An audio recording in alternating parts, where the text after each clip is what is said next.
Ladies and gentlemen, it comes down to possibilities. And tonight we have the privilege of being host to a gentleman who has become a full-time advocate for ending the drug war and bring to the forefront the positive of something that has been a topic of controversy, especially in our Jamaican culture. Ladies and gentlemen, it is my pleasure to welcome Miss Sophie Grizzle, who will introduce the man of the moment. Ladies and gentlemen, Miss Sophie.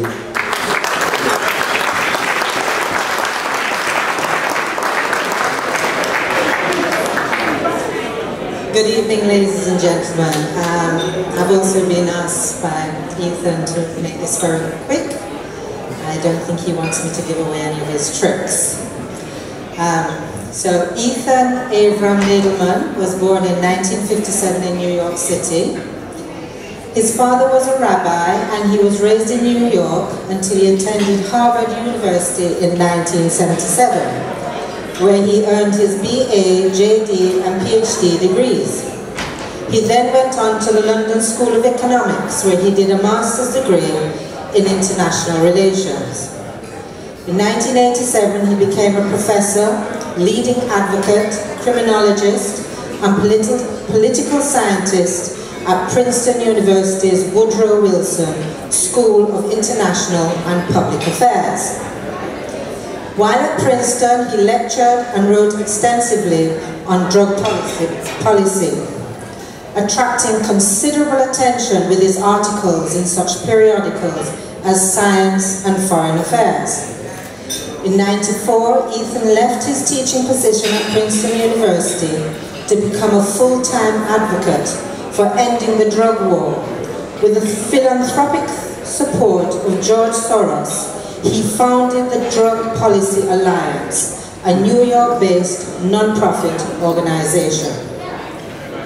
It is the largest and most influential organization promoting drug policies grounded in science, compassion, health, and human rights. Ethan takes a public health rather than a criminal justice approach to the war on drugs. His vision and leadership have had a monumental impact on public opinion and changed the course of history. He has worked closely with the Global Commission on Drug Policy, whose members include global leaders and luminaries like Sir Richard Branson and Kofi Annan.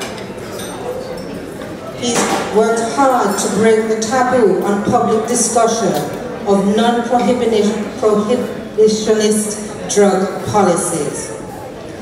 Ethan has published 2 books and was a star in a documentary film called How Weed Won the West. The ideas he presents are provocative, enlightening, and becoming more mainstream than anyone could have imagined when he began his activism more than 2 decades ago. Ladies and gentlemen, please help me welcome Ethan Nadelmann.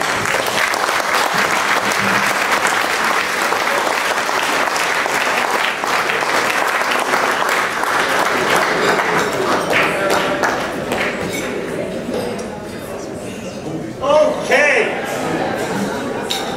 Am I supposed to hold both of these? Just one? Yeah. This one. Can you hear me in the back? Yeah. Okay, I'm going to talk until you all start talking. That's when I'll know when to stop. So, thank you for having me here in Negril. It's fantastic to see such a wonderfully large audience. I was told that nobody really recognizes anyone because so many men are dressed in suits for the first time in many years. True? I don't know. I apologize. I did not wear one, seeing everybody dressed up this way. But let me just dive into this. The work I do is about rolling back the drug war, ending the drug war. That's what I do. That's what I've been spending decades doing, and that's what I'm going to spend decades more doing. Most of my struggle is in my own country, the United States. But I first and foremost regard myself as a human rights activist, somebody who works to advance human rights and freedom and social justice around the world, and who happens to focus this human rights struggle at ending the war on drugs.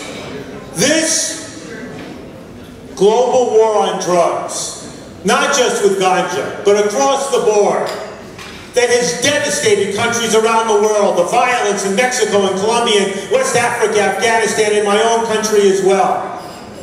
The millions of people incarcerated in my country and elsewhere, the violations of civil liberties and human rights. People dying of HIV and hepatitis and overdoses because governments choose to treat drugs, first and foremost, as a criminal problem rather than a health issue. It seems to me that rolling back and ending this struggle is a monumental challenge for the 21st century. And that Jamaica, I believe, has a special role to play in all of this. Now, what I want to do this evening is to talk about partially what's happening in my country, partially what's happening in Jamaica, and partially what's happening around the world. And I'm going to ask your forgiveness in advance, because I am going to speak frankly. If I say things about Jamaica or Jamaicans that sound bigoted or dumb or naive or whatever, let me apologize in advance. Give me that space, because part of what I'm doing is, what I know about Jamaica is what I have mostly learned from speaking to people here. And if I speak frankly in the ways that people in Jamaica speak about Jamaica, and your own fears and frustrations about what's going on in this country, and your own and all of that, then just give me that room to just speak frankly as a fellow human being, not as an American coming down here, you know, to tell you what to do. Because I don't know what you ultimately have to do. I'm going to tell you what we're doing in the U.S. I'm going to give you some thoughts about how you deal with the things in front of you, and you all got to figure it out.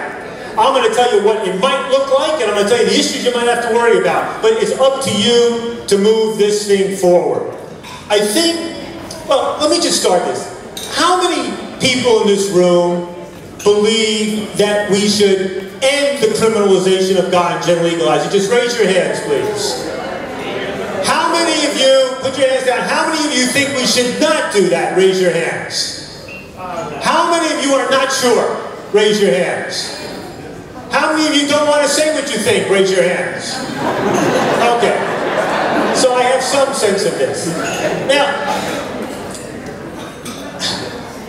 when you look at what's going on in the United States, and you look at the change, right now, almost half the states in the United States have legalized. I'm going to ask you all to please quiet. As a professor, I do expect quiet, please. Thank you. I'll try to keep you focused up here. Half the United States, the states of the United States now have marijuana legal for medical purposes. Millions of Americans now are legal medical marijuana patients who can get marijuana legally with a recommendation from a doctor. There are now thousands of legal dispensaries, shops, stores selling marijuana legally. They will acknowledge that right very significantly. Just last month, the Assistant Secretary of State for Narcotics, William Brownfield, a very respected, kind of tough diplomat, former ambassador to Colombia and Venezuela, you know, been identified with a kind of punitive approach to drugs, he gives his speech. Now, mind you, he wasn't looking for a lot of attention to this speech, but I'm giving it a lot of attention. Because what he said is the United States government now has a new global drug policy based upon 4 pillars. The first pillar is respect the international conventions. The 4th pillar is cooperate on cracking down on organized crime. Okay. The second provision is the United States government now supports a flexible interpretation of the international drug control conventions. And the third provision is the United States government now favors a policy of tolerance towards diverse approaches toward drug control. This represents a break with 100 years of the U.S. global war on drugs. And when Brownfield, the State Department rep, said the U.S. government now supports a flexible interpretation of the conventions, in part, he had no choice but to say that. Because one can argue that what Colorado and Washington are doing are technically in violation of the international conventions and what Uruguay is doing. But the bottom line is that those international drug conventions are supposed to be about advancing safety and health in the area of drug control. And if legalizing and regulating in a responsible way ganja in this country advances the objectives of safety and health, then so be it. It is consistent with the objectives of international drug control. And when you then take those international drug control conventions and you line them up on the human rights conventions and the public health conventions and the development conventions, you know what? You find that some of the provisions of those international drug control conventions are in violation and conflict with the human rights and health and development treaties. And who ever said that the drug control conventions automatically can trump global conventions on health, development, and human rights? I'm saying all this because I hear people in your government right now saying they can't move forward because of those international drug conventions. But you know something? When Colorado and Washington, Oregon, and Alaska and D.C. can move forward, and when the Obama administration give them a green light to move forward, and when they can now be making efforts to facilitate the efforts to do that, and when Uruguay can move forward in that way, you know what? Jamaica can too. And the next time you hear a politician say that, you tell them that. Now, when I was down here, down in Kingston last year, people were talking somewhat boastfully. Yeah, man, our Sensimilla, our ganja here, our Sensimilla, we're world famous. We just legalized this stuff and, you know, we're going to dominate the global market. And I had to introduce some somewhat bad news, which is that my generation still thinks highly of Jamaican Sensimilla ganja. And you still got a lot of tourists coming down here because they want to smoke some of that stuff and be in a chill place to do it. But the younger generation, you know, what's it called? Purple haze and diesel weasel and you know, and everything else. You know what else? Consumer tastes have shifted from outdoor grow, which is mostly what you do in Jamaica, to indoor grow.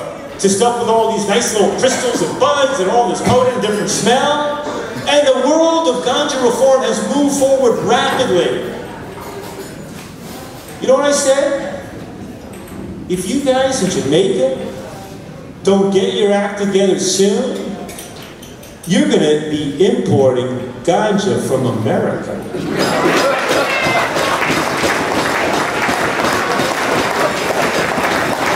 And a few months later, quiet please. Quiet, please.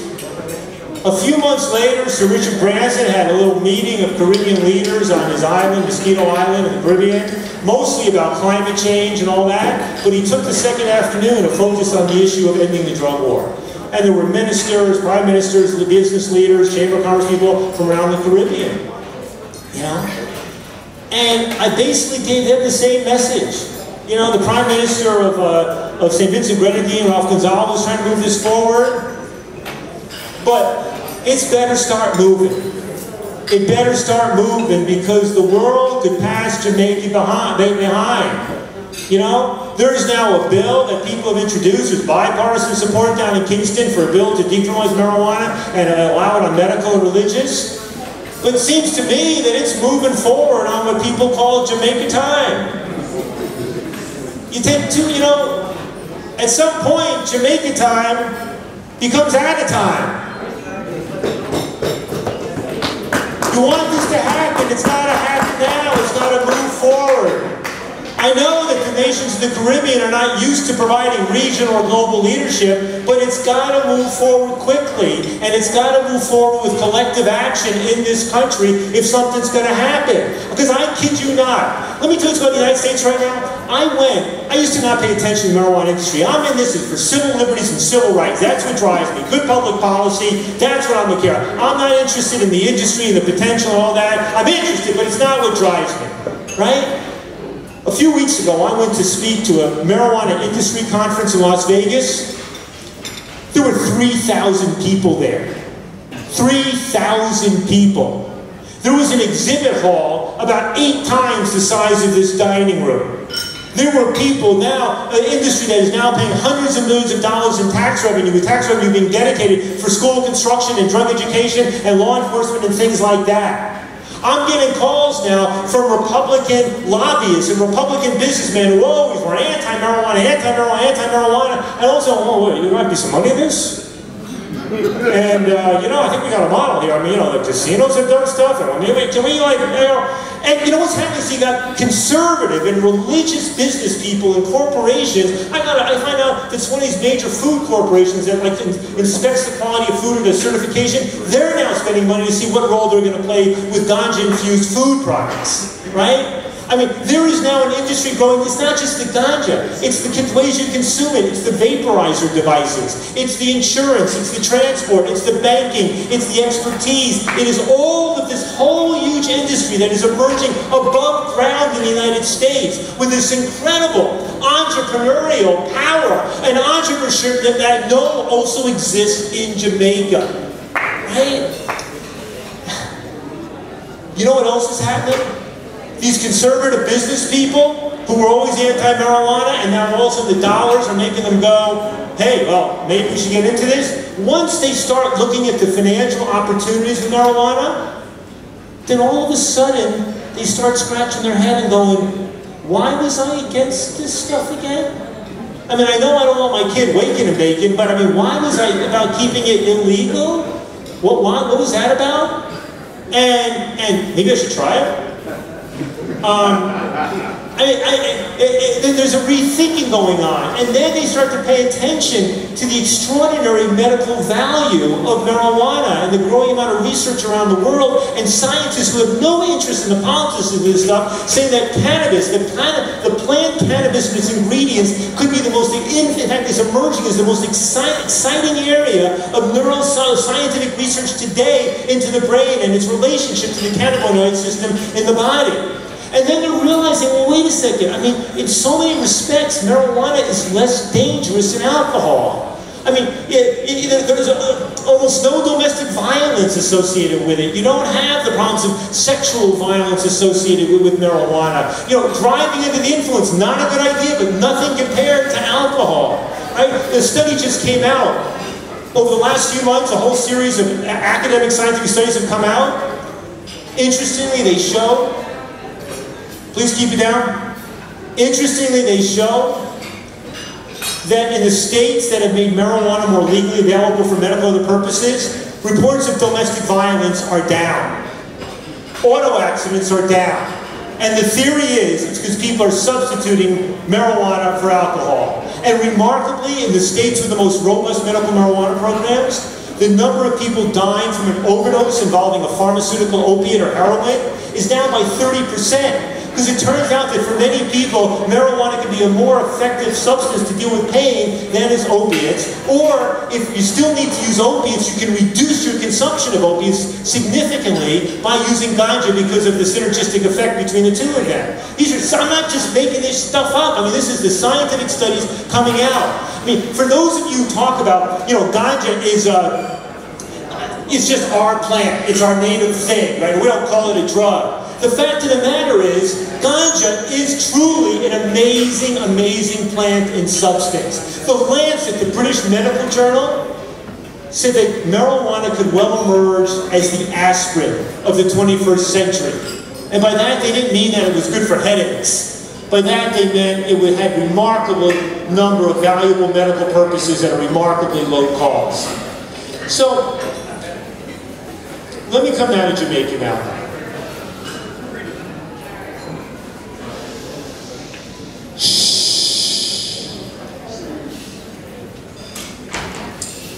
Here's what I don't know. And here's what worries me, both in my country and yours. When I went to that marijuana industry conference in Las Vegas, most of the people there had no connection to marijuana until a few years ago. They're business people looking to make money. Some of them enjoy it.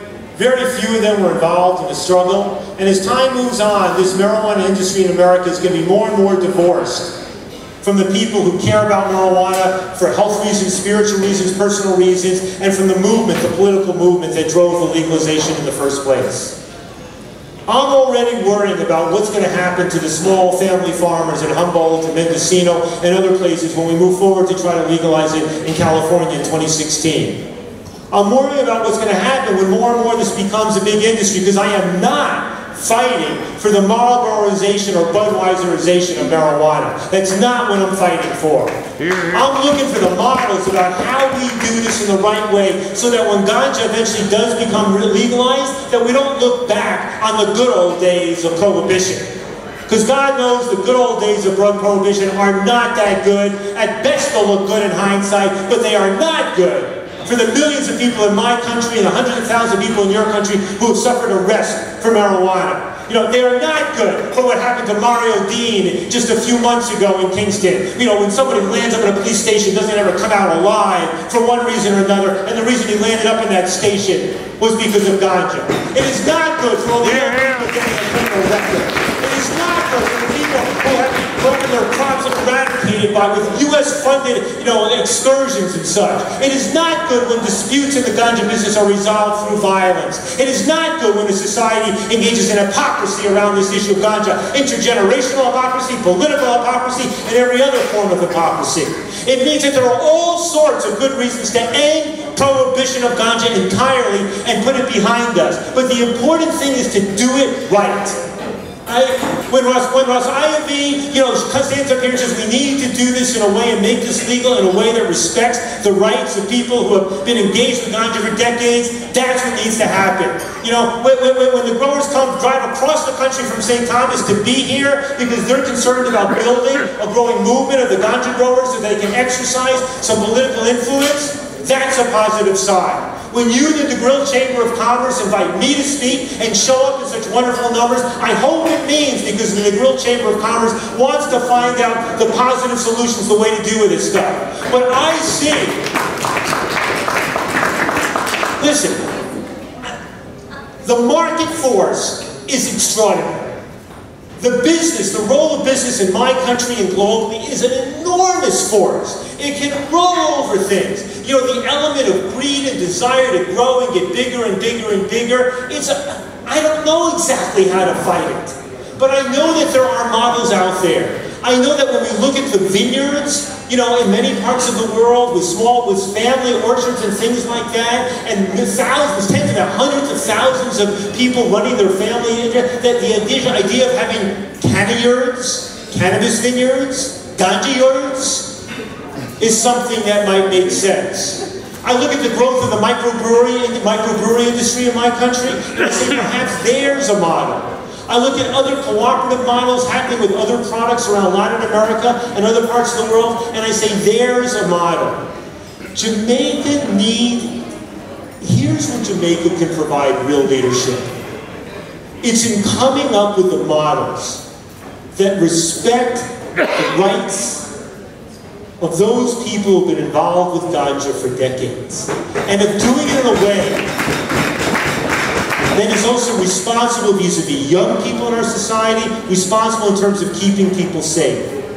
Now, I'll tell you something else. A friend of mine told me they had taken a load of that ganja, given it by a friend from Orange Hill, brought it up to the U.S., and growing it indoors.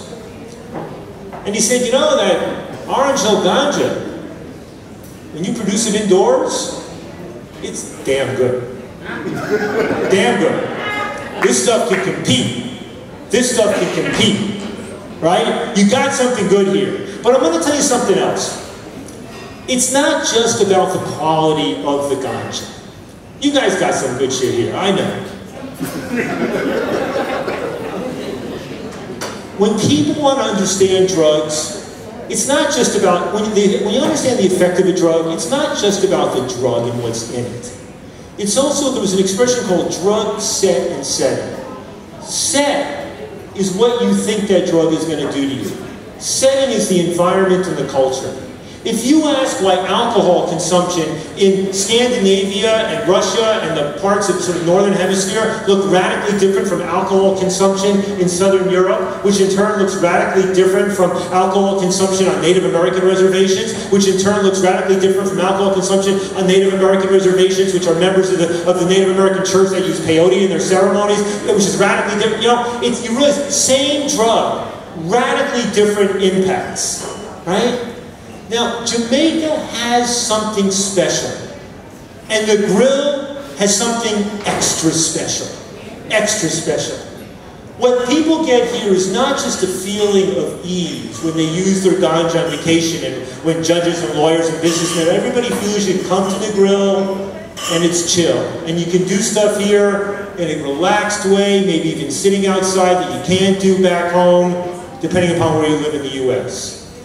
That environment, that specialness of Jamaica, that unique relationship that Jamaica has with ganja and Negril more than anybody else, is something very special that needs to be cultivated. The ways in which you figure out how to integrate ganja into your tourism here, not just because it's friendly and sympathetic and the tourists can get it on the beach or on the street and it's all tolerant and nobody except getting hassled except for a few of the cops being jerks and busting people or something. You know, a more thorough integration where it becomes part of a wellness-oriented tourism industry, where you provide a model for the rest of the world and you lead the world in doing it this way. Right? That's part of what Jamaica can do. But I'll tell you something else. It's not just the quality of the product you provide in terms of both the ganja itself and in terms of the environment here in Negril or Jamaica. It's also how well you market it. Now, you're all in business, you all know about marketing. But one thing I've sometimes been struck by is a level of naivete in Jamaica about how it's all perceived outside. When I tell people I've been coming out of Jamaica over the last few years to talk moving legalized ganja, you know what half the people say to me? I thought it was already legal there. So that's almost not going to be news. What that means is that for Jamaica to put out the message, ganja now legal in Jamaica, people go, really? Oh,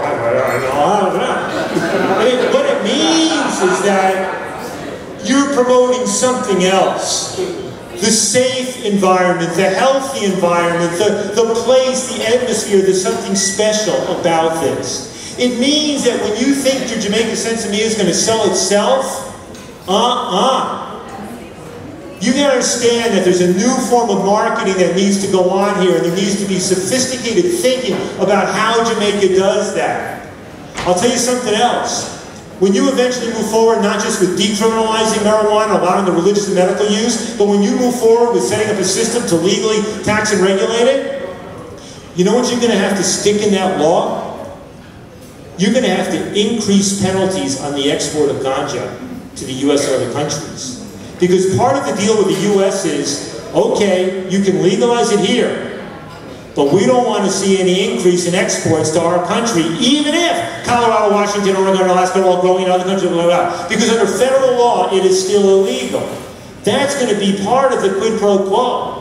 You may be setting the stage for the day when it is legal nationally in the U.S., and when other countries are legalizing it and you can export it, you may be finding opportunities to legally export it for medical purposes to other places. Although Jamaica is now so far behind on the medical research compared to what's going on in England and Canada and the U.S. that I don't know if you can catch up at this point. And if you want to catch up, you better get in gear, right?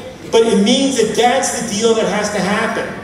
Now, here's what I know. There appears to be, as I said before, bipartisan support in this country for moving forward with ganja law reform and with decriminalizing and ultimately legalizing and regulating this substance. That appears to exist. As far as I can tell, there are more politicians of influence in favor of this in both parties now than opposed. So far as I can tell, your Prime Minister and a lot of the other key ministers and the key leaders in JLP support this direction over the opposition and concern of what key religious leaders objecting to it in a knee-jerk sort of way, certain elected officials objecting to it in a knee-jerk sort of way. Long time ago, there's a story that, I don't know if it was labor leaders or African-American leaders or civil rights leaders go to see Franklin Delano Roosevelt in the 30s.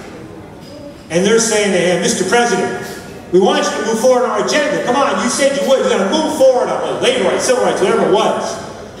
And you know what FDR said to them? Make me do it. What did he mean? He meant, I'm dealing with a whole panoply of political forces, and I need the pressure coming from you if I'm going to do this. I need the pressure from you to outpower the pressure from the other side. Well, a lot's happened in Jamaica in the last year. The growers associations and you guys here and others and political leadership, the media, I don't think what the daily leaders writing about this compared to 10 years ago, come a long way, long way. But that means the pressure's got to be real. It's got to be forceful. It's got to be organized. Do not wait. Do not stand on Jamaica time when you want to move forward. Do not think the world is going to wait for you. Because I'm telling you, if you don't move, you will be importing ganja from America 10 years from now. And you do not want to do that. I'm finishing on those words. Get going, Jamaica. Get going, Negril. Thank you very much.